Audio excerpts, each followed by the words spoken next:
Good morning, everyone. Good afternoon to those in Europe and the like.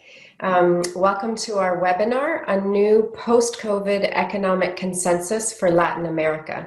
I would just like to very much thank our collaborators for this event, particularly Columbia University Global Centers Santiago, and especially its director, Karen Poniachik.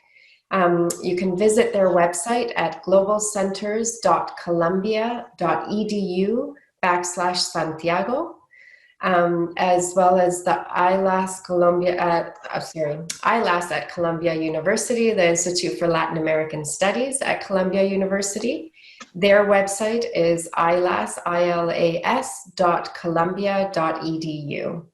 We'd also like to thank the Institute for Stock Market Studies in Spain for their support of our event, and that's ieb.edu.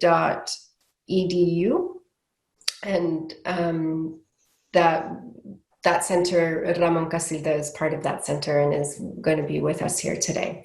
So just so you know, this event we've put it together because of an initiative that's been led by Ramon Casilda and Jose Antonio Ocampo, as well as 31 other economists and former public officials that published 18 recommendations for a new Latin American economic consensus, particularly in sort of the post-COVID era.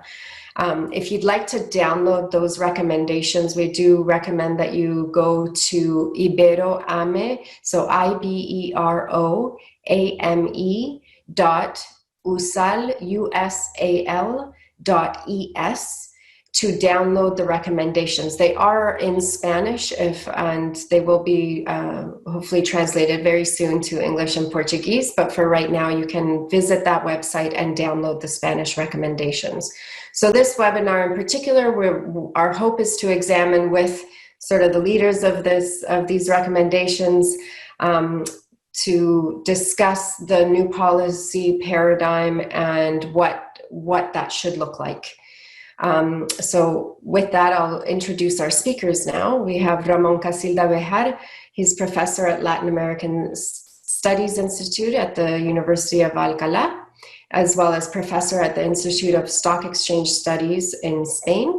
He was also the former director of the Santander Group School of Business Administration at Nebrija University. We have with us Stephanie Griffith-Jones, Director of Financial Markets Program in the Initiative for Policy Dialogue at Columbia University. She's also a Professor Emeritus at Sussex University. And Jose Antonio Ocampo, Professor at Columbia University, as well as Chair of the UN Committee for Development Policy and former Minister of Finance of Colombia. We also have with us, obviously, your moderator for today, Ken Frankel, who's the president for the Canadian Council for the Americas. Mil gracias, Marta, y bienvenidos los panelistas y todos nuestros amigos que están escuchando este webinar. Normalmente no empiezo un webinar pidiendo disculpas, pero quiero pedir disculpas de nuestros amigos de España y de Inglaterra, de Argentina y Colombia, que no vamos a tocar el tema más sobresaliente hoy en día y más polémico, y es el futuro de Lionel Messi y el traspaso de James Rodríguez a Everton en Inglaterra. Pero dicho eso, yo creo que con el tiempo que nos queda vamos a empezar ya. Y Ramón, quiero empezar contigo, si puedo, como el creador original de todo la idea de un nuevo consenso, con la colaboración con José Antonio y los otros académicos. O sea, la primera pregunta es, ¿por qué es importante tener un consenso ahora en América Latina? Ramón. Bueno, buenos días y buenas tardes a todos los amigos que nos acompañan y agradecer en primer lugar también al Consejo Canadiense para las Américas, a Ken, a Marta, a todos los que lo han hecho posibles, a José Antonio, que ha sido el muñidor de esta conferencia, Y voy a tratar de responder, pero dejando abierta la pregunta, porque esto no es un consenso cerrado, sino que es un consenso abierto, y más ahora que está en los inicios, para recoger todas aquellas formulaciones que lo fortalezcan. Entonces, contestando a tu pregunta, Ken, yo estudié, como todos, ¿no?, lo que era el consenso de Washington, las ideas que llevaron a John Williamson a hacer esos famosos 10 puntos, la época en donde se desarrolló ese consenso, y intenté, bueno, trasladarme a nuestra época, a este tiempo tan convulso que nos está tocando vivir. Y aunque el consenso es una marca que yo sé que está dañada en América Latina cuando se habla del consenso de Washington, sin embargo me pareció oportuno conservar esa palabra porque da idea de unión, da idea de remar todos hacia unos mismos objetivos, y esos objetivos no cabe en duda que todos perseguimos un mayor bienestar para los países, para la región. Por consiguiente, creía que era posible aunar pues un nuevo consenso, pero en este nuevo espíritu, en esta nueva época, con las nuevas realidades, con los pros y con los contras que atraviesan los diferentes países de América Latina, ¿no? Y visto desde esta perspectiva, pues, bueno, empecé a elucubrar y a pensar, y me salieron, no sé si 15 o 18 puntos, pero me salieron como 18, ¿no? Y yo intentaba siempre, si veis en los puntos, que están enfocados a nuestras realidades, ¿no? El consenso de Washington no hablaba para nada ni de la tecnología, ni de las pymes, ni de la I+D, bueno, ni de infraestructuras, bueno. Entonces, bueno, pues queriendo ser conciso, primero desarrollé un preámbulo, que es, pues, como todo documento, que enmarca la situación de la economía de la región, y después intentaba, bueno, justificar el porqué de ese consenso, que es lo que estoy haciendo ahora, y inmediatamente describirlo con esos puntos. Bueno, y una vez que lo hice, pues con mejor o más acierto y con un nombre más o menos apropiado, pero siempre pensando en el tiempo que nos toca vivir, en las peculiaridades que tiene la economía latinoamericana. Me fijo mucho, porque es mi procedencia, todo lo que es el tejido productivo, las empresas, las pymes, la financiación de esas pymes, la incorporación de la cultura financiera a la población. Pues hice esos puntos. Una vez que lo tuve, dije, bueno, está bien, está mal, esto hay que contrastarlo con alguien. Y ese alguien a mí me pareció que una persona de la máxima solvencia y de reconocimiento en el mundo económico y particularmente en la región, pero ese era mi buen amigo Campo. Y entonces, bueno, pues me puse en contacto con José Antonio, que estamos en contacto por diferentes proyectos o iniciativas, y bueno, dije, ahí está, José Antonio, este documento para someterlo a tu valoración, a tu consideración, y siéntete cómodo para, bueno, pues para incluirlo, para fortalecerlo y demás. Los puntos, en principio, parece que le parecieron bien, y le hizo los ajustes necesarios y demás, pero lo importante es que conseguí que José Antonio se incorporara a, bueno, pues a esta, digamos, entre comillas, aventura. Porque claro, esto no es un consenso al estilo Williamson, que le encarga a una institución del máximo prestigio que realice un consenso y que le ampara, digamos, entre comillas, el Washington económico, el Washington del Congreso. No, esto es algo que se me ocurrió, y que gracias al apoyo, por ejemplo, como el vuestro, de vuestro consejo, pues se puede dar a conocer, porque si no, esto tiene que rodar en las autoridades, en los gobiernos, en las multilaterales, y a ver si llegamos a un buen fin. Y algunos de los puntos, yo no digo todos porque serán discordantes y habrá que incorporar otros que posiblemente no estén, pero bueno, la región haga suyo este cuerpo económico-social y pueda adoptar este modelo económico llamado 2020 o post-COVID, dada la realidad que nos está imponiendo a las economías la pandemia. Y yo lo dejo aquí. Creo que José Antonio podrá darle más una visión macroeconómica o como él mejor lo considere. Gracias, Ramón. Entonces, José Antonio, te incorporaste muy temprano en el proceso, como acaba de explicar Ramón. ¿Por qué te incorporaste en este consenso y qué es la meta, la esperanza que tienen ustedes para ese nuevo consenso? Bueno, Ken, en primer lugar, muchas gracias por esta invitación para estar con ustedes y con la red de toda la gente que trabaja con ustedes el día de hoy. Yo quiero, pues, obviamente, reiterar lo que nos acaba de decir Ramón. Digamos, él me invitó a esta tarea y después pasamos por el proceso de conseguir los apoyos y en ese proceso, pues, se iba también enriqueciendo el texto. Ahora, ¿por qué creemos que esto es importante? Porque América Latina en realidad está atravesando una situación bastante compleja. En primer lugar, porque, bueno, es la región con Europa Occidental más afectada por esta crisis. En segundo lugar, porque la crisis está generando unos efectos sociales inmensos. Digamos, de acuerdo con la CEPAL, estamos retrocediendo unos 10 años en materia de reducción de la pobreza.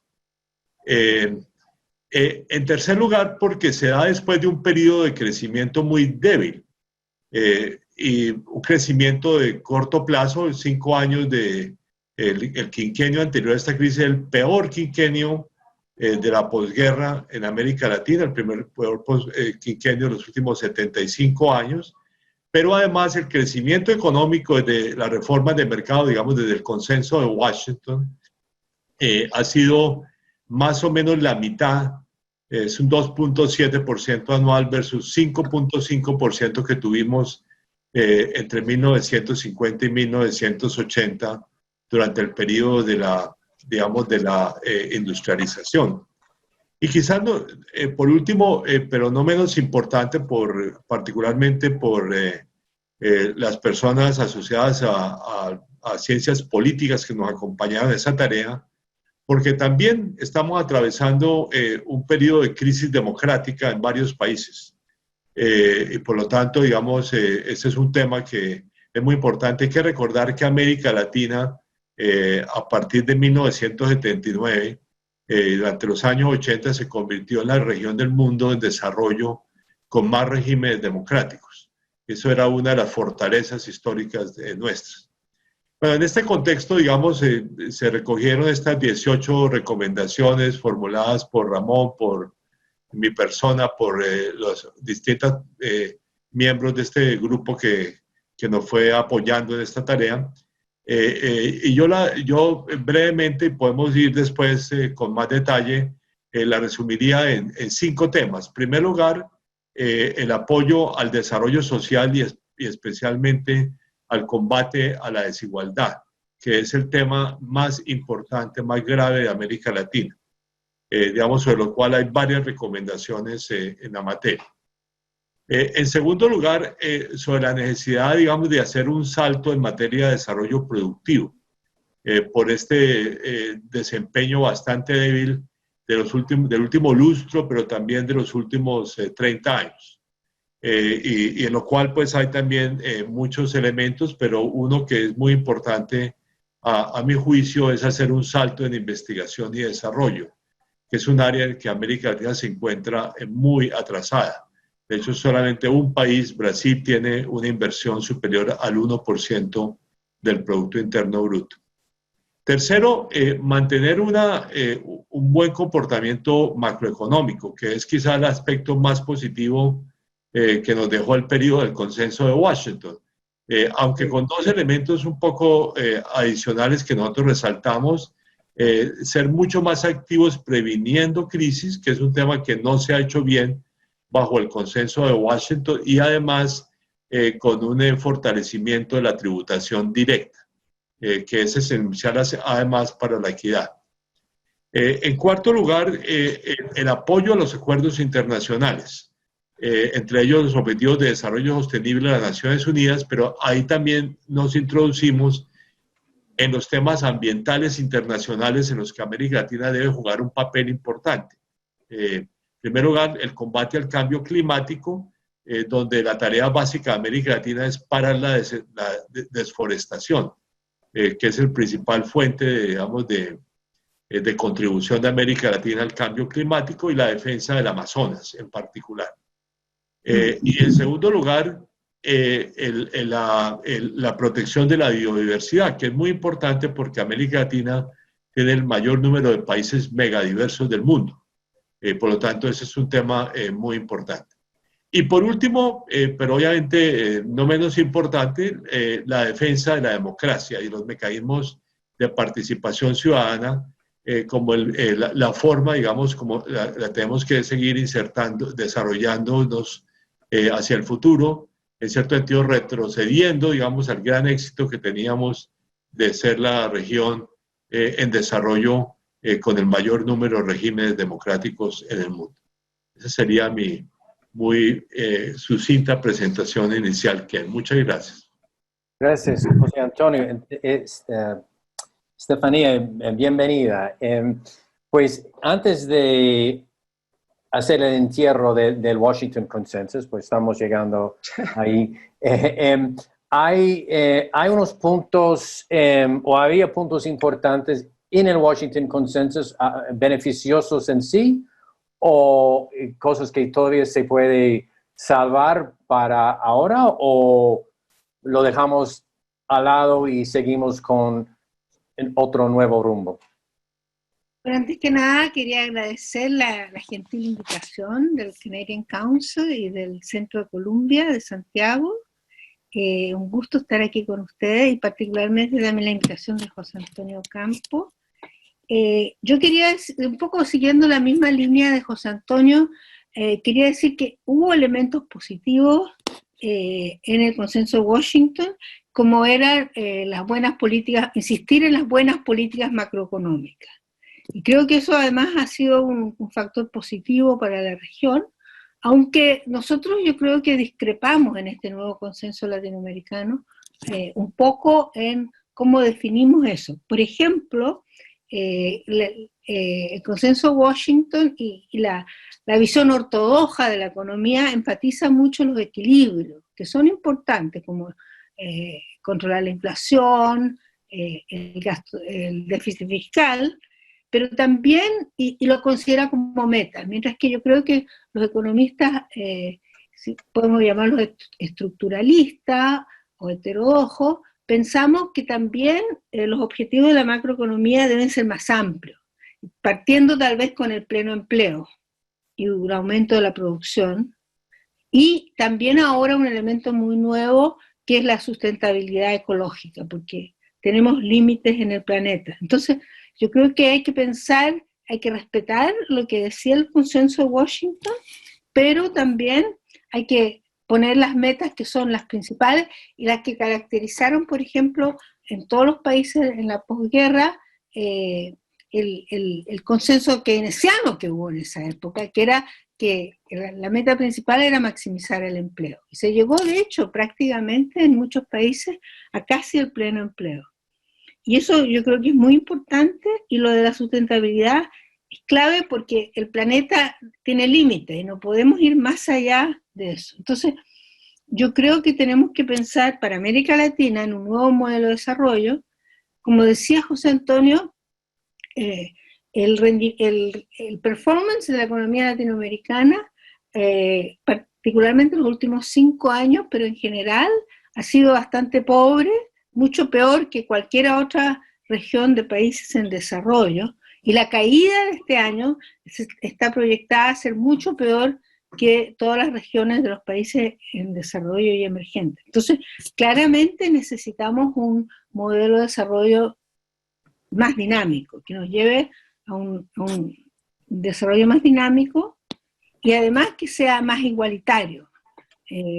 porque tuvimos el año pasado en muchos países, incluyendo el país donde viví tantos años y que quiero tanto, Chile, grandes protestas sociales, fenómeno complejo, pero que reflejaba el problema de que América Latina es la región más desigual del mundo y que la gente más modesta requiere mejores ingresos y mejores ingresos relativos. O sea, un desarrollo más dinámico, más igualitario y más sostenible. Y para lograr eso, yo creo que se necesita, y esto también es una falencia del modelo del consenso de Washington, se necesita, como dijo José Antonio, una estrategia clara de desarrollo productivo. Y para tenerla, y nosotros hablamos de varios de estos elementos en el consenso, pero para tenerlo, yo creo que se requiere un Estado más fuerte, y sobre eso hay cada vez más consenso después del COVID, porque cuando hay tareas importantes a hacer urgentes, es el Estado al que se llama. Por supuesto, un Estado que trabaja cercanamente con el sector privado, pero que juega un rol dirigente.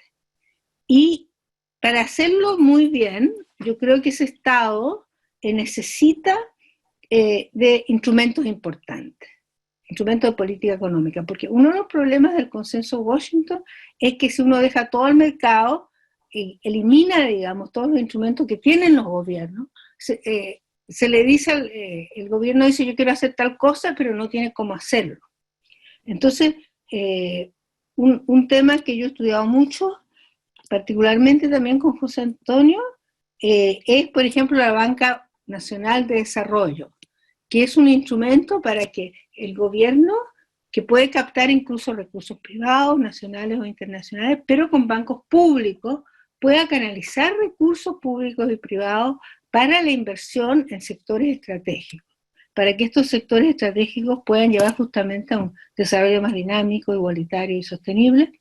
Y tenemos muchos ejemplos de que las economías más exitosas, como Alemania, como China, como Corea del Sur, han tenido bancos de desarrollo importantes que han jugado un rol significativo en su desarrollo. Y finalmente, si puedo, yo diría, y en eso concuerdo con nuestro colega de Columbia, Joe Stiglitz, que creo que es necesario, además de tener más herramientas, además de tener una nueva estrategia, es necesario cambiar, como él dice, cambiar las reglas del juego.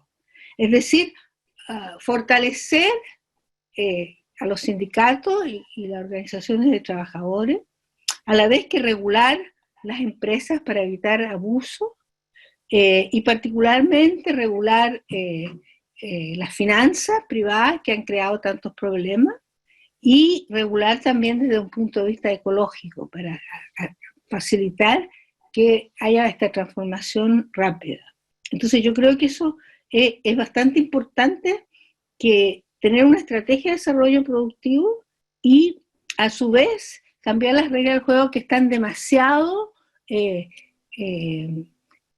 a favor de los grupos del sector empresarial, las personas más ricas, y en particular, yo diría en muchos casos, del sector financiero.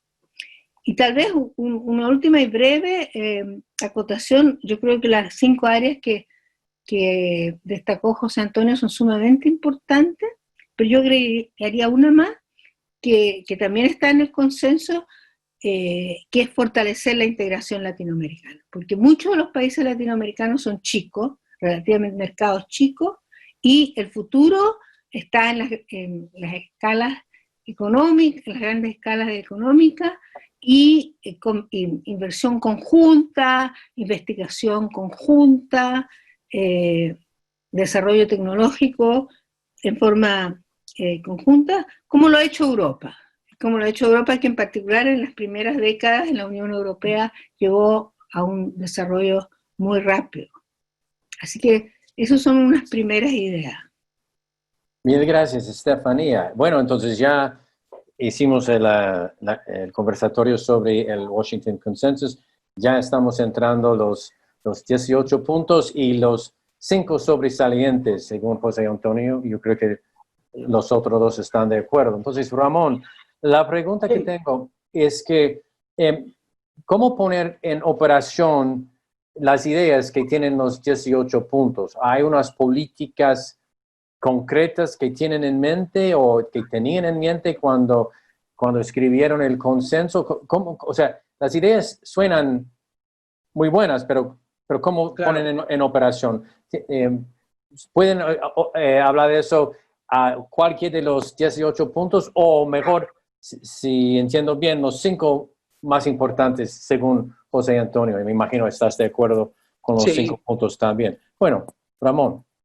Bien, vamos a centrarnos en los 4 más 1, ¿no? Más el que ha introducido, o 5 más 1 más el que ha introducido Stephanie, pero como son 18, creo que hay que agruparlos como ha dicho José Antonio y como así estamos de acuerdo que sea, ¿no? Entonces, yo creo que hay varios críticos, pero yo voy a resaltar uno particularmente porque creo que es la bóveda donde descansa todo lo demás. América Latina tiene un modelo económico, no lo voy a descubrir, muy basado en las exportaciones de los productos básicos de las materias primas, de manera que cuando suben el precio de las materias primas y aumenta esa demanda, pues el producto en América Latina sube. Entonces aquí en principio nos podemos preguntar 2 cosas. Una, sube porque emplea cada vez más mano de obra. No sube porque lo realiza a través de más innovación productiva, que es el modelo coreano, por ejemplo, o asiático. Segundo, me interesa muchísimo y particularmente que este consenso de América Latina 2020 provoque un nuevo modelo de desarrollo productivo en América Latina. El modelo actual de desarrollo productivo de América Latina es muy frágil y muy pequeño, muy atomizado. No puede tener un 99% de pequeñas y medianas empresas y no puede tener en algunos países que la informalidad llegue hasta el 70%.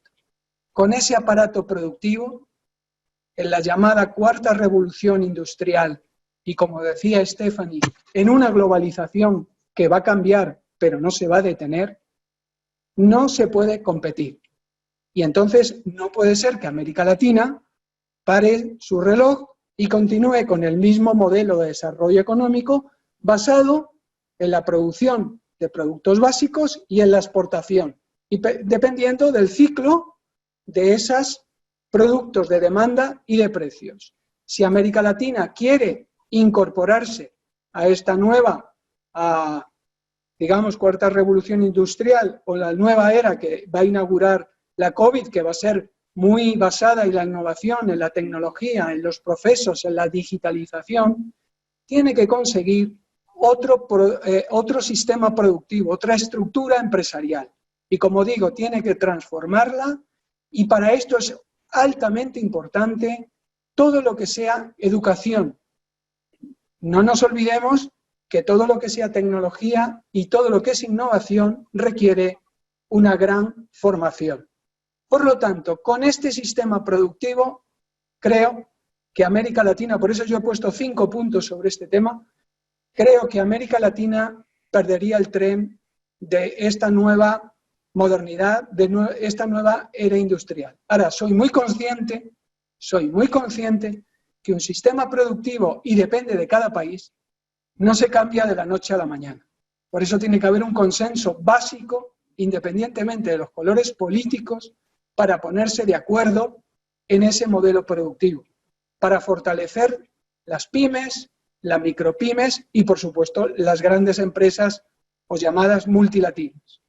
Si no conseguimos un acuerdo en base a ese arquetipo nuevo de modelo productivo, creo que todo lo demás no va a acompañar, porque las economías son muy dinámicas, el mundo sigue progresando y si América Latina no logra incorporarse a este progreso que es en base a una mayor productividad, una mayor eficiencia, una mayor incorporación a la internacionalización, digamos, al talento, creo que todo lo demás no va a ser posible.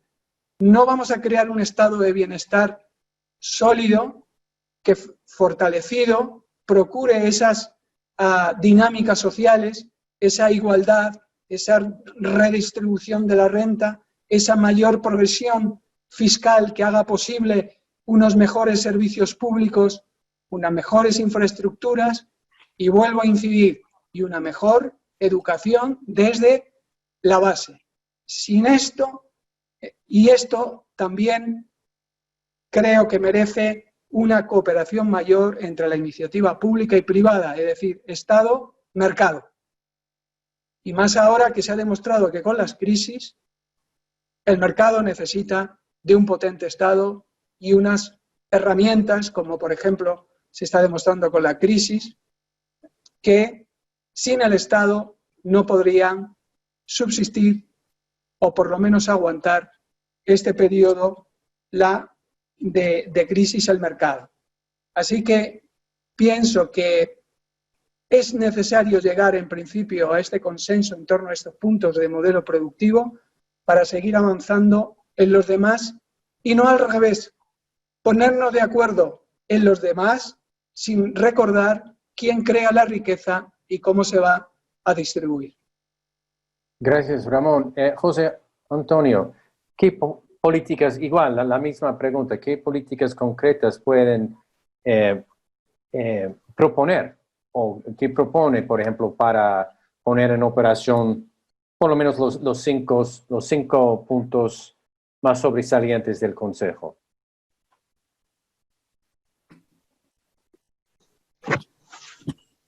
Unmute. Estás en mute, José Antonio. Ya. Okay. Sí, digamos, hay 18 recomendaciones específicas de políticas que incluye el consenso y que, digamos, yo la agrupé en 5 grandes objetivos. Pero, digamos, en torno a cada una de ellas hay unas recomendaciones muy específicas, digamos, que se hacen allí. Y en todo caso, digamos, como ya lo dijo Ramón, digamos, la idea es que esto es el punto de partida, no el punto de llegada.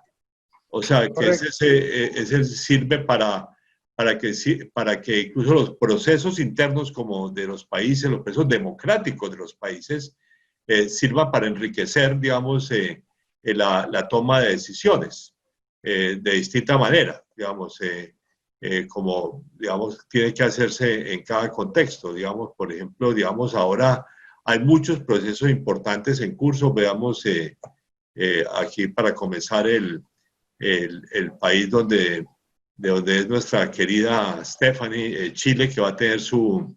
No, Chile Stephanie es binacional realmente, pero bueno, o multinacional, porque también tiene su origen checo. O sea, galáctica, es galáctica, es galáctica. Pero en todo caso, digamos, Chile, digamos que Chile tiene tiene pues un referendo para hacer una nueva constitución. Y esa constitución va a enriquecer mucho el debate político y la forma de hacer política digamos, social, económica, ambiental en Chile. Y ha sido, digamos, de distinta manera, a través de los procesos democráticos, tiene que enriquecerse y llevar las decisiones específicas, digamos, por ejemplo, en materia social, bueno, en materia de políticas productivas ya Stephanie mencionó, por ejemplo, el papel de los bancos de desarrollo.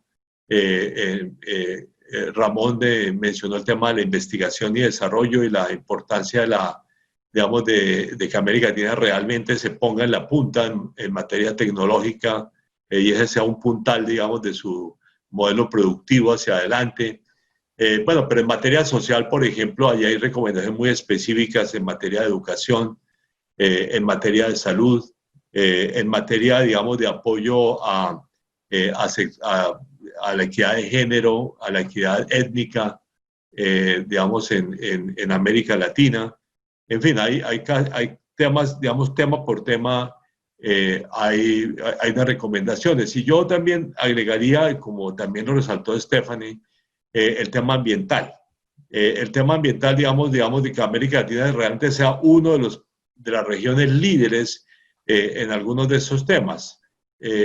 América Latina no es una gran generadora digamos, o gran consumidora y generadora por vía del consumo de gases con efecto invernadero, ni ha sido una fuente importante de ellos. pero tienen una responsabilidad histórica muy importante, que es la protección de las áreas forestales y frenar la deforestación, que es un problema endémico en la selva amazónica y que, digamos, requiere, por ejemplo, un apoyo muy particular de todos los países de la cuenca amazónica. De hecho, digamos, eso ha sido un debate muy intenso bajo las políticas del presidente Bolsonaro, pero los países latinoamericanos se reunieron en Leticia, en Colombia, en la ciudad amazónica de Colombia, digamos, y expidieron una declaración en protección a la selva amazónica, que es un tema muy importante. Y hay otras áreas forestales importantes, que yo en el sur de Chile, en el sur de Argentina, en el borde entre Colombia y Panamá, por ejemplo, que es una de las regiones más biodiversas del mundo, digamos, esa selva que tenemos en común entre los dos países. En fin, y reitero, eso está muy asociado al tema de la biodiversidad. Digamos, no es un tema que se debate muy frecuentemente, pero es importante. Y por último, en materia internacional, yo reiteraría también el punto de Stephanie, que tiene que ver mucho con el futuro del comercio, que es el papel de la integración económica. Digamos, hacia adelante, la incertidumbre que hay sobre el comercio internacional es inmensa, después digamos, del colapso que tuvo lugar durante esta crisis. Y la recuperación más incierta digamos, de cómo se va a recuperar el comercio internacional por todo lo que está pasando con las cadenas de valor a nivel mundial. Y eso resalta la importancia de una vieja idea latinoamericana, que es la integración regional, como un elemento importante para, por una parte, promover el comercio, pero también promover unos procesos de desarrollo productivo en la cual estén integrados varios países en sus propias, en cadenas de valor regionales, llamémoslas así. Eso es un tema muy importante. Más aún, en materia de investigación y desarrollo, el tema que mencionó Ramón, digamos, habría que ver cómo logramos tener muchos más programas conjuntos de investigación y desarrollo, que es una cosa en tanto de integración económica como en los modelos, digamos, de investigación y desarrollo. Tenemos mucho que aprenderle a la Unión Europea. La Unión Europea tiene una gran virtud que no tiene América Latina. Sus procesos de integración, su proceso de integración es respetado por gobiernos de derecha y gobiernos de izquierda. En América Latina hay cambios políticos y los países cambian su modelo de integración. Eso no permite hacer una integración de largo plazo profunda. Y la Unión Europea también ha desarrollado mecanismos de cooperación tecnológica, que es un área en la cual América Latina prácticamente no tiene nada. Por lo tanto, ahí hay temas interesantes, digamos, que avanzar. Como este es finalmente un consenso para América Latina, pero es iberoamericano, por la contribución digamos, de Ramón y de varios otros colegas españoles que se unieron a esta idea, creo que ahí hay un tema de aprendizaje de América Latina, de lo que ha hecho Europa, que es muy importante. Gracias, José Antonio. Ya veo que hay muchas preguntas y intentamos tocar todas las preguntas. Hemos tocado partes de ellas ya en el transcurso de la discusión que hemos tenido. Pero antes de llegar a ese punto, Stephanie, eres experta en varias materias, pero sobre todo en bancos multilaterales y bancos de desarrollo nacionales. ¿Puede hablar un poco sobre el papel de esos bancos en desarrollar los temas que han planteado el consenso, por favor? Bueno, encantada. Como señalaba antes, he tenido el gusto de colaborar mucho en este tema con José Antonio. De hecho, hicimos un estudio, un proyecto de investigación y tenemos un libro sobre el futuro de la Banca Nacional de Desarrollo. Y además ahora estoy coordinando una iniciativa de investigación ligada a una cumbre que va a haber en noviembre con jefe de Estado para promover la banca de desarrollo a nivel mundial, nacional, regional y multilateral. Creo que eso la idea es subirle el perfil justamente a esta banca de desarrollo. ¿Por qué es importante? En primer lugar, porque puede jugar un rol muy importante contracíclico. Es decir, en los tiempos malos, como en los tiempos COVID, o después de la crisis financiera, o durante la gran crisis de la deuda latinoamericana, estos bancos aumentan sus préstamos. Mientras que los bancos privados bajan sus préstamos o crecen menos, estos apoyan para que se continúe financiando la inversión esencial para el futuro del desarrollo. Y además, estos bancos prestan a largo plazo, entonces proveen los recursos para financiar, por ejemplo, la investigación de innovación, que tanto Ramón como José Antonio han enfatizado correctamente. Pueden financiar también infraestructura, particularmente ahora infraestructura verde, porque José Antonio mencionaba la importancia de la sostenibilidad. Yo agregaría en ese aspecto el tremendo potencial que tiene la región en energía renovable.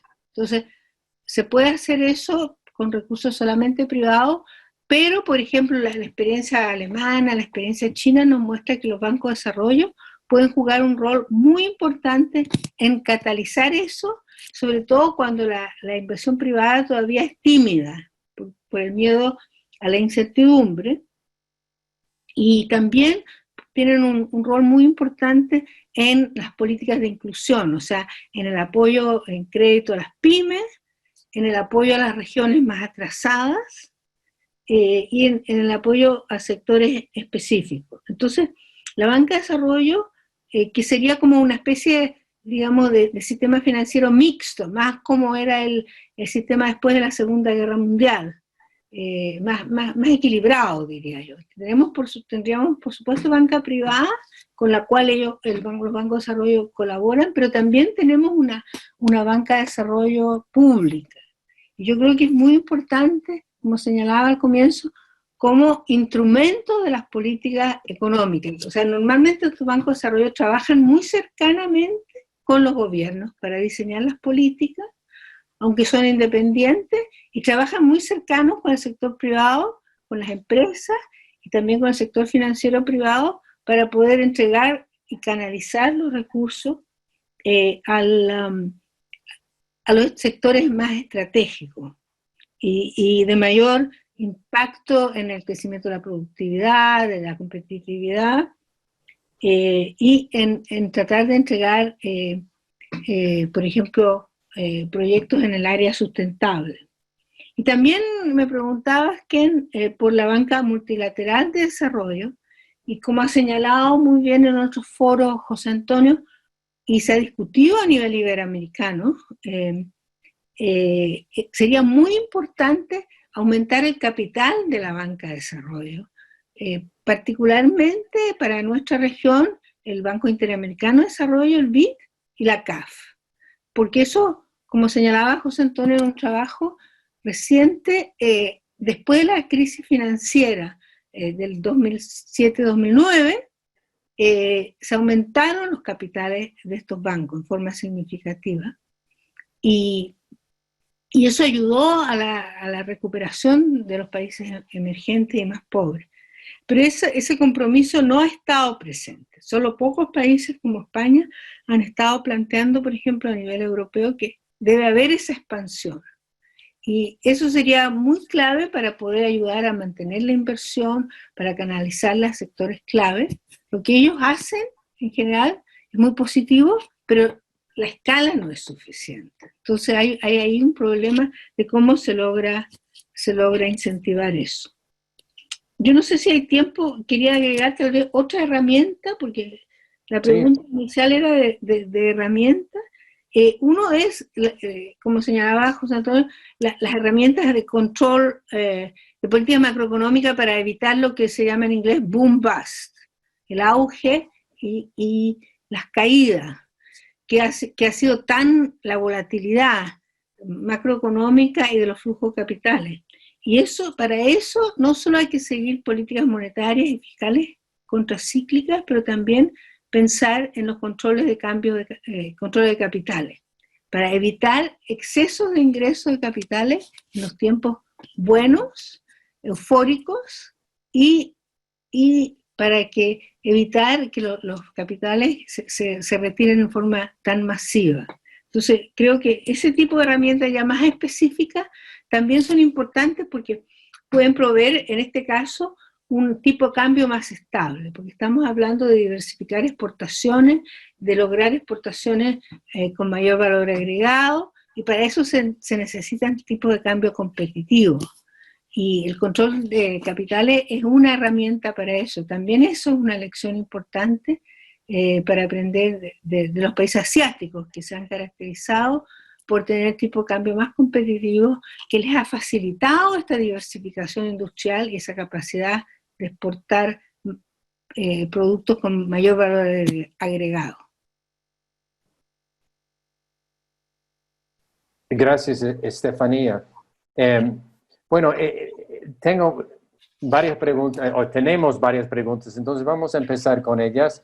Algunas son más largas que otras, pero pues voy a leerlas y a ver dónde llegamos. La primera pregunta viene de John Price y dice así: los déficits fiscales de este año en América Latina se triplicarán con respecto al año pasado. Los balances generales combinados del BID, la CAF y otros bancos de desarrollo no pueden cubrir las brechas fiscales de 2020 y 2021. Solo una, Mercado Libre, de las 100 empresas de mayor crecimiento del mundo, se encuentra en América Latina. Como se señaló, la batalla contra la pobreza acaba de revertirse en una década. Solo Perú y Chile tienen suficientes recursos fiscales para emprender una estrategia de gasto de contraciclo de estilo keynesiano. Ante eso, aquí viene la pregunta: ¿llegará a volver o empeorará el populismo en países como México, Ecuador, Colombia, Brasil, Centroamérica? Y si es así, entonces, ¿por qué el sector privado quería invertir en la región? Bueno, es la pregunta. Gracias a John. No sé cuál de ustedes quieren responder o todos. José Antonio, ¿quiere empezar primero? Bueno, yo creo que es el reto de las democracias, de que frente a esta situación no prospere el populismo, ni el de derecha ni el de izquierda, porque digamos los populismos no dan soluciones buenas, yo diría que en ninguna parte. Entonces yo creo que ese es como un reto del sistema político, que es, como digo, el tema al cual también nos referimos en el consenso. En todo caso, digamos, los retos sí son inmensos, en eso, digamos, estamos claros, pero reitero, el populismo no es la solución. Bueno, Ramón quiere contestar eso. Estefanía, si quiere, por favor.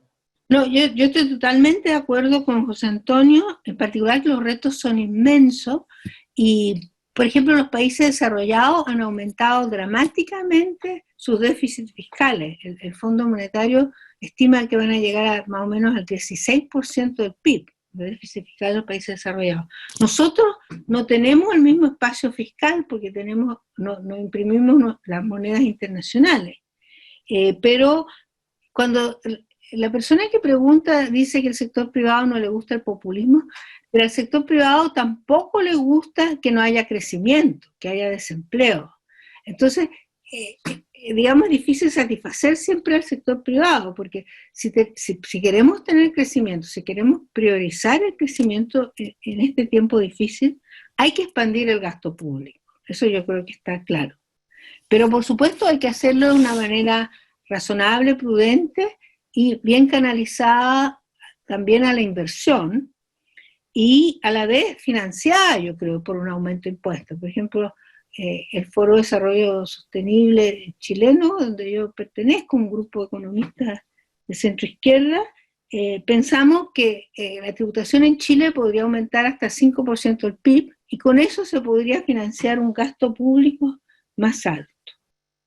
Y también quería estar de acuerdo con José Antonio que el populismo no solo es de izquierda, porque uno de los países que está aumentando más el gasto público en América Latina es Brasil. Y sí que de algo no se puede criticar a Bolsonaro por ser de izquierda.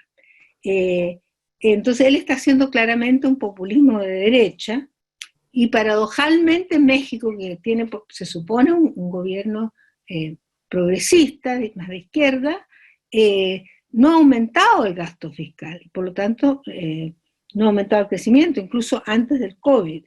Entonces, claro, no al populismo, pero sí al keynesianismo, diría yo. Gracias, Estefanía. Ramón, ¿quieres responder o voy a la siguiente? ¿Quieres responder? No, está bien, está bien. Ok, bueno. Bueno, hay varias preguntas sobre la integración en América Latina. Hemos discutido eso al transcurso de la hora, pero voy a leerla. Viene de Carlos Portales y dice, ¿cómo fortalecer la integración latinoamericana si los procesos van en direcciones distintas y, peor aún, divergen internamente?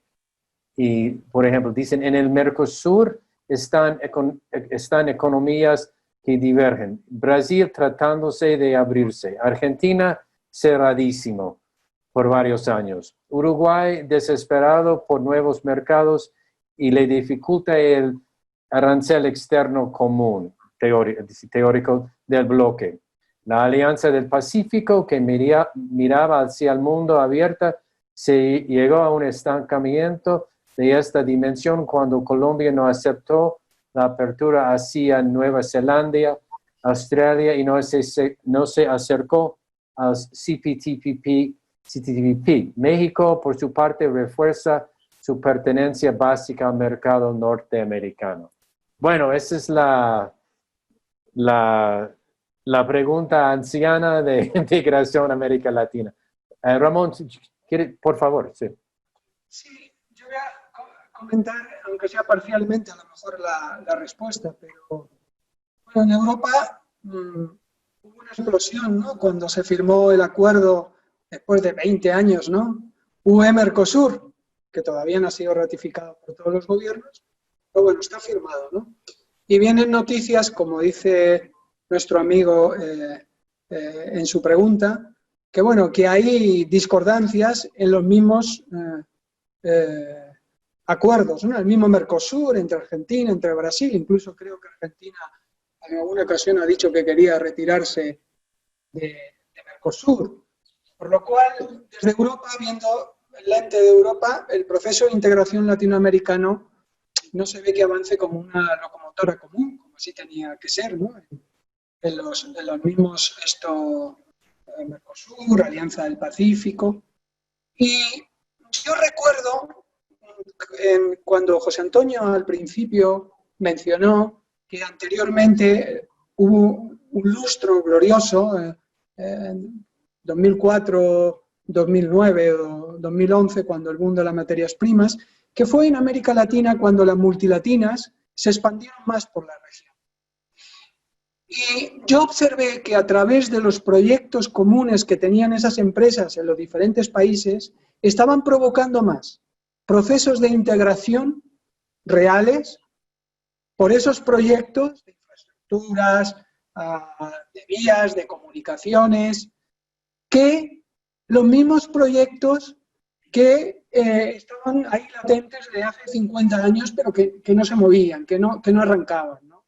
Entonces, más que los proyectos que persiguen todos los bloques, creo que habría que dar una mirada a cómo, y también José Antonio ha apuntado eso, hacer proyectos comunes o de infraestructuras o de I+D, sobre todo estos, ¿no?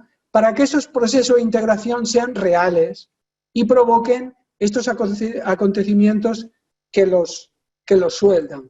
Porque si no, es que va a ser sumamente complicado, porque cada país está haciendo el sálvese quien pueda, ¿no? Y no está provocando esa integración, que es lo que persiguen los por bloques, ¿no? Y luego, antes que se me pase, quería comentar un tema de Stephanie sobre la banca de desarrollo. Es muy importante y diría que apasionante ese tema, porque la banca de desarrollo, así como esto, hay una paradoja, ¿no? Que la más importante, el banco de desarrollo alemán más importante público, el KfW, fue, como todos sabemos, fundado con ayudas del Plan Marshall. Forma parte de ese Plan Marshall, que ahora este banco es el más importante alemán y creo que con mucho el más importante en Europa, porque la banca de desarrollo en Europa sencillamente ha desaparecido. No digo que ha desaparecido totalmente. En España tenemos un gran banco de desarrollo, que es el que está, por cierto, haciendo de la gran red financiera que ha puesto el gobierno para, bueno, pues ayudar, dar liquidez financiera, sobre todo a las pequeñas y medianas empresas, en colaboración con la banca privada. Entonces, la banca de desarrollo también se tiene que actualizar y ver las nuevas realidades financieras productivas e incluso internacionales que están sometidas las empresas. Porque las empresas ya no compiten en un único mercado nacional, sino que compiten en un mercado global a través de las cadenas, por ejemplo, de valor. Entonces, hay que tener mucho cuidado con esa banca de desarrollo, que no siga pensando, mirando en la banca de desarrollo de atrás, en simplemente financiar a largo plazo proyectos, porque esos proyectos tienen que tener un retorno, una eficiencia, una mayor productividad, sobre todo procurar esa mayor productividad, ¿no? O sea que la banca de desarrollo también, nosotros, del consenso, es para nosotros prioritaria como herramienta de política económica y de desarrollo en América Latina. Nada más. Gracias, Ramón. José Antonio, ¿tú querías decir algo, por favor? Sí, yo quiero resaltar un tema sobre la integración. Hay un caso exitoso en América Latina que poco se menciona, que es el mercado común centroamericano. Los países más pequeños. El mercado común centroamericano atravesó una crisis espantosa de carácter político durante las guerras civiles de Centroamérica de los años 70. Pero desde los años 90 se reconstruyó y es un proceso estable. Y además realmente es el único mercado común, como dice la palabra, que tenemos. Y ahí, digamos, hay diferencias políticas importantes entre sus países, que no impide que funcione. Entonces yo creo que ahí también hay una historia interesante que podemos tener en cuenta. Cuando leía la pregunta, decía Uruguay está buscando un nuevo mercado. Digamos, la tragedia de Uruguay es estar entre dos vecinos tan grandes que generalmente no se ponen de acuerdo. Pero, digamos, también en su momento, digamos, se pusieron de acuerdo con sus, y tienen que hacerlo con sus diferencias políticas, porque para ambos es muy provechosa la integración.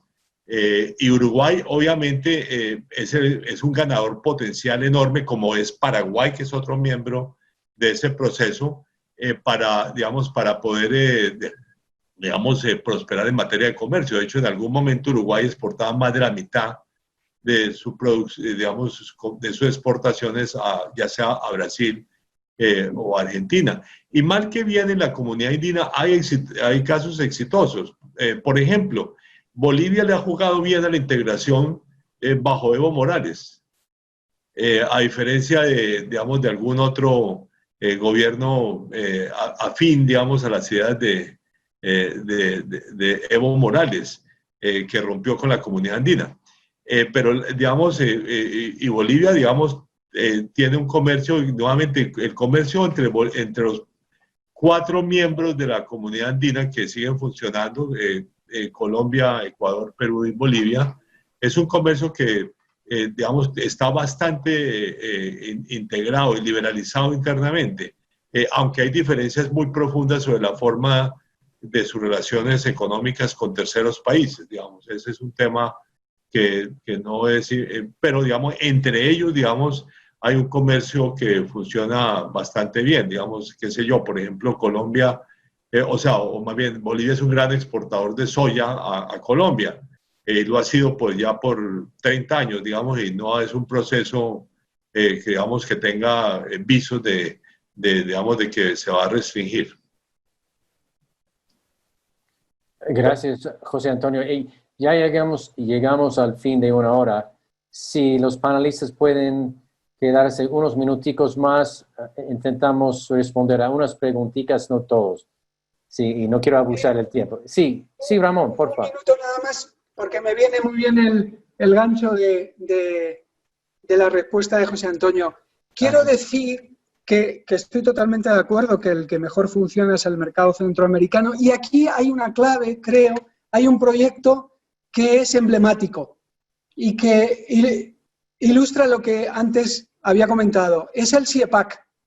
El CIEPAC, recordáis, ¿no? En los años 90, una empresa eléctrica, en este caso española, Endesa, propuso el llamado cable común para la integración eléctrica de todo Centroamérica, ¿no? Que era, bueno, se conoció como en las siglas CIEPAC, ¿no? Sistema de Integración Eléctrico Centroamericano. Entonces aquí intervinieron todos los países, se pusieron de acuerdo, hubo un financiador, aquí es Stephanie, sabrás bien, que fue el Banco Interamericano de Desarrollo, cuando estaba Enrique Iglesias, y tardaron como 10 años, 10 años, en concretar ese proyecto común de integración que hoy en día, pues bueno, hay un mercado interregional eléctrico común. Es decir, que hay una iniciativa privada, que fue Endesa, que propuso un proyecto.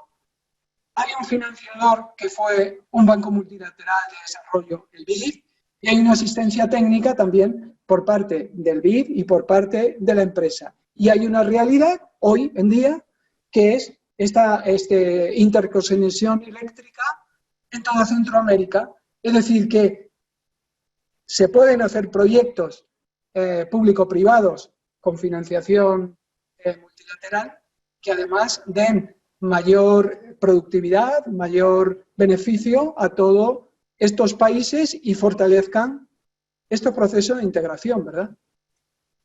Podría ser que Mercosur, podría ser que la Alianza del Pacífico no encontraran proyectos similares para aunar esa integración, fortalecer la integración. Pregunto, ¿no? ¿Cómo los gobiernos no ponen en marcha, y más ahora con todas las herramientas, y que hay más aproximación público-privada para motorizar, ¿no? Acelerar estos procesos de integración? Gracias, Ramón. Hay varias preguntas de nuestro querido amigo Gabriel Silva. Voy a escoger una. Dice, la conservación y protección del medio ambiente tiene un costo significativo que compite con la asignación de recursos a los temas sociales. Claro. ¿Tiene el consenso una propuesta de cómo hacer esa conservación un factor de recepción de recursos de inversión y de compensación? Tema muy importante. El balance de recursos. José Antonio, ¿quiere responder? Bueno, yo no creo que compita en ningún sentido con la política social. Digamos, entonces, claro, porque muchos de los temas ambientales son temas regulatorios y de protección, digamos, de ecosistemas. Lo que sí es importante, debo decir, es cómo uno desarrolla políticas económicas y sociales para las personas que viven en las zonas, digamos, de protección. Y un tema que es absolutamente importante en todos los países, por ejemplo, de sudamericanos, que es el hecho de que, digamos, hay poblaciones indígenas muy importantes en esos ecosistemas. Y me refiero no solamente al amazónico, sino, por ejemplo, al sur de Chile. Y por lo tanto, digamos, la forma, digamos, de incorporar nuestro principio de políticas, digamos, de protección a las comunidades étnicas, también tiene que ver con los beneficios que eso tiene para las comunidades indígenas. Hay temas muy específicos adicionales que se podrían mencionar. Tal vez uno de los más claves es la forma como, digamos, la biodiversidad de esos ecosistemas se pueden utilizar productivamente, no destruyendo el ecosistema, sino en realidad beneficiándose de los ecosistemas, incluso de las tradiciones. Por ejemplo, el uso creciente, digamos, de algunos materiales vegetales de esos ecosistemas para medicinas o para embellecimiento. Digamos que son temas interesantes, digamos, y muy importante, la defensa firme, digamos, de que eso no es patentable por empresas extranjeras o por ninguna empresa privada, porque, digamos, son recursos de las comunidades, en el fondo, que viven en esos ecosistemas. Gracias. Sí, Bravo. Simplemente decir que el punto 6 y el punto 16 recogen en gran parte lo que indica la pregunta. Bueno, gracias, Ramón. Estefanía, por favor. Sí, complementando lo que se ha dicho, yo creo que no necesariamente el futuro está en la estructura económica que tenemos. Por ejemplo, los fósiles se van a probablemente convertir en lo que se llama en inglés stranded assets, o sea, activos con cada vez menos valor, porque el precio del carbono va a subir, porque va a haber mucha regulación ambiental, porque los gobiernos se están comprometiendo a metas internacionales para reducir la emisión de carbono, y el futuro de los trabajos está en la generación de nuevos empleos, está muchas veces en las actividades más verdes, más ecológicas, de bajo contenido carbono, como las energías renovables, como los autos eléctricos, la movilidad eléctrica, y ahí nuestra región tiene muchas posibilidades. Por ejemplo, Chile y los países vecinos como Argentina tienen litio. Entonces, hay ahí una interrogante muy clave, si el litio lo van a desarrollar empresas extranjeras, con tecnología extranjera, o si puede haber más valor agregado a nivel nacional o regional. Si los países se unieran, sería muy bueno. Entonces yo creo que es muy, muy importante pensar que la realidad que existe hoy día de fósiles, y sobre todo para los países que dependen de fósiles, de productos fósiles para la exportación, como carbón, como petróleo, van a estar en una tendencia decreciente. Entonces hay que buscar desarrollo productivo en otras actividades que tienen un carbono más bajo y que van a ser más comerciables. Por ejemplo, yo he escuchado la pregunta en Chile si el cobre se puede producir cada vez con tecnologías más verdes, si ese cobre podría tener, por ejemplo, un precio más alto en el mercado internacional. Como ejemplo. Gracias, Estefanía. No vamos a alcanzar a responder a todas las preguntas. Hay dos más, si podemos responder a ellas con la paciencia de los panelistas, pero dicho eso, ese no es el último webinar que vamos a hacer sobre este tema. Vamos a hacer un seguimiento muy de cerca a ese tema. Entonces, si no podemos responder a las preguntas hoy, van a tener más oportunidades para preguntar ellas y más. Bueno, dicho eso, hay una pregunta, es un tema muy agudo ahora, de Giorgio Tenero. Dice, ¿cuáles son las propuestas que ustedes propondrían para salir del desempleo tan profundo y la caída del PBI para los siguientes meses y el 2021? Obviamente un tema muy agudo. ¿Quién quiere responder a eso? Bueno, yo puedo responder lo que yo he propuesto para Colombia. Eso no es parte del consenso. Pero, digamos, el consenso sí resalta la importancia del empleo y la formalización del empleo. Y todos los mecanismos de protección social asociados al empleo, que son principios, por lo demás, consagrados por la Organización Internacional del Trabajo, ¿no? Pero digamos, digamos, en Colombia de hecho es uno de los peores casos de América Latina en materia de deterioro del empleo. Nosotros, digamos, y la tasa de desempleo de Colombia es ya la más alta de América Latina, 20%, ¿no? Entonces, digamos, yo he venido proponiendo una mezcla de distintas alternativas. Una primera alternativa es algún mecanismo de subsidio al empleo. De hecho, el gobierno colombiano ya está dando un subsidio al empleo para proteger el empleo. Entonces yo propongo que ese subsidio se mantenga, pero asociado a la creación de empleo. Y además, a mi juicio, puede ser hecho de otra manera. Esa otra manera es a través de créditos, digamos, que finalmente vengan de la banca de desarrollo colombiana, que sean parcialmente no reembolsables en función del empleo que se genere. Creo que eso es preferible porque le da capital, digamos, a las empresas, digamos, para la recuperación. Esa es como una alternativa.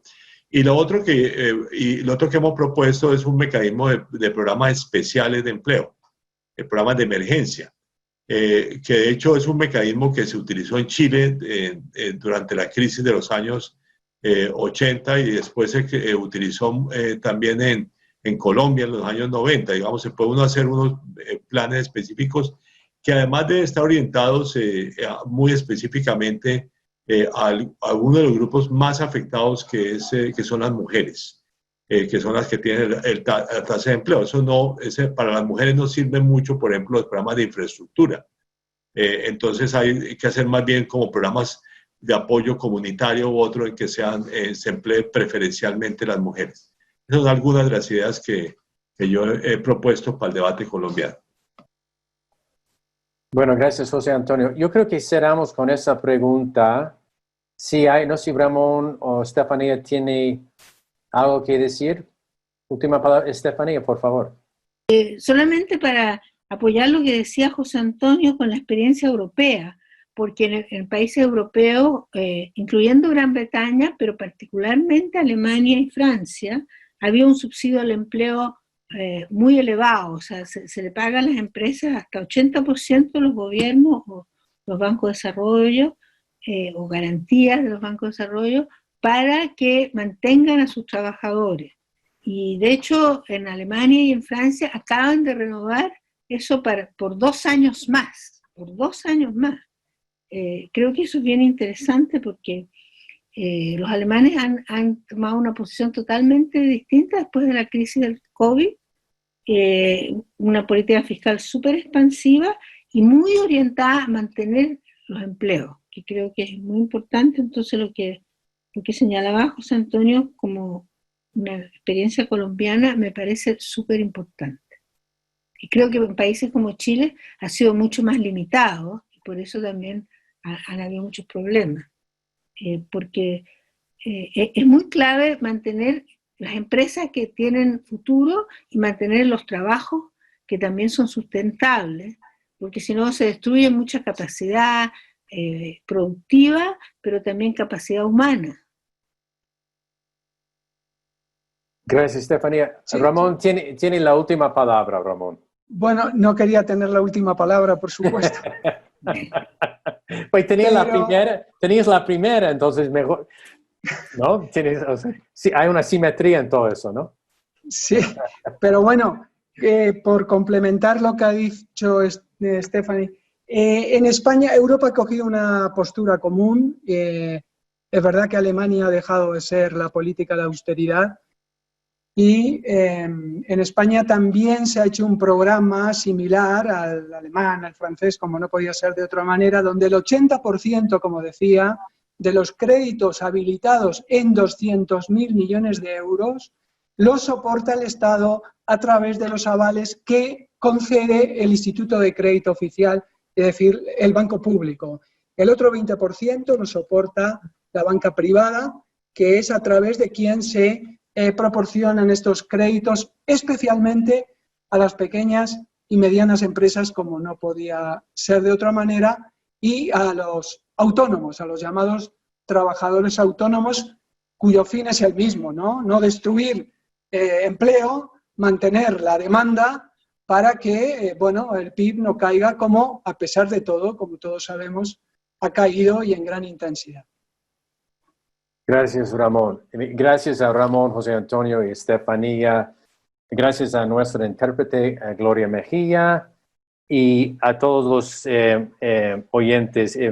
Como les dije antes, no hemos podido responder a todas las preguntas planteadas por los oyentes, pero como dije antes también, vamos a hacer un seguimiento muy de cerca al tema y todos vamos a tener oportunidades para preguntar esas preguntas y aún más. Entonces, quiero agradecer de nuevo a nuestros socios, el Columbia University Centro en Santiago, ILAS de Colombia y IEB de España.